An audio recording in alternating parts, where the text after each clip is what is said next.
చాలా బాగుందండి, అదిరిపోయింది. దివాళీ విన్నర్ అని చెప్పుకోవచ్చు. కామెడీ చాలా బాగా కొట్టింది, సిచ్యువేషన్ కామెడీ కూడా చాలా బాగా కొట్టింది. చాలా మెచ్యూర్ పర్ఫార్మెన్స్ చేశారు అండ్ కామెడీ కూడా చాలా అదరగొట్టేసారు. అసలు తన టైమింగ్ అయినా లేదంటే డైలాగ్స్ అయినా సరే నెక్స్ట్ లెవెల్లో ఉన్నాయి. మారుతిగా టచ్ కొంచెం కనిపించింది, ఆయన ఏదైతే ఆయన స్టైల్ ఒకటి ఉంటుంది డిసార్డర్ పెట్టి, సో అదే లెవెల్ అనిపించింది. పండగ అయితే పక్కా బ్లాక్ బస్టర్ అని చెప్పుకోవచ్చు. మిగతా మూవీస్ 4 మూవీస్ కంపేర్ చేసుకుంటే చాలా బాగుంది, చాలా బెటర్. కామెడీ, సిచ్యువేషన్ కామెడీ చాలా బాగా వర్కౌట్ అయింది. హీరో క్యారెక్టర్స్ కూడా చాలా బాగుంది అండ్ చాలా బాగా మొత్తం బాగుంది. సో ఈవెన్ సాంగ్స్ కూడా బాగుంది.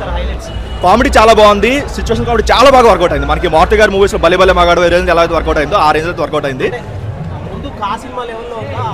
వారితో కంపేర్ చేసుకోవచ్చు, కానీ మీరు పండగకి ఏదైతే సినిమా చూద్దామని థియేటర్కి వస్తారో మీకైతే 100% ఫుల్ మీల్స్ అయితే పెడతారు కామెడీ వైజ్గా. మిగతా 3 మూవీస్ కంపేర్ చేసుకుంటే నెక్స్ట్ లెవెల్ అనిపించింది అండ్ సాంగ్స్ కూడా చాలా బాగున్నాయి. హీరో గారు ఒక స్టెప్ అయితే పై ఎక్కారు. ఆయన ఏదైతే ప్రమోషన్ చేసుకున్నారు కంటెంట్ నమ్మి, దానికైతే 100% ఆయన చెప్పింది అది స్క్రీన్ మీద కనిపించింది. చాలా బాగుంది. టూ మ్యాన్ అని చెప్పుకోవచ్చు. హీరోయిన్ కూడా నెక్స్ట్ లెవెల్ యాక్ట్ చేసింది. అందరూ ఇంటర్వెల్ నుంచి చాలా బాగుంది, చాలా సిచ్యువేషన్ కామెడీ ఉంది. అప్పటి వరకు కొంచెం ఆర్గానిక్ నార్మల్గా ఉన్నా సరే అక్కడ నుంచి చాలా బాగుంది.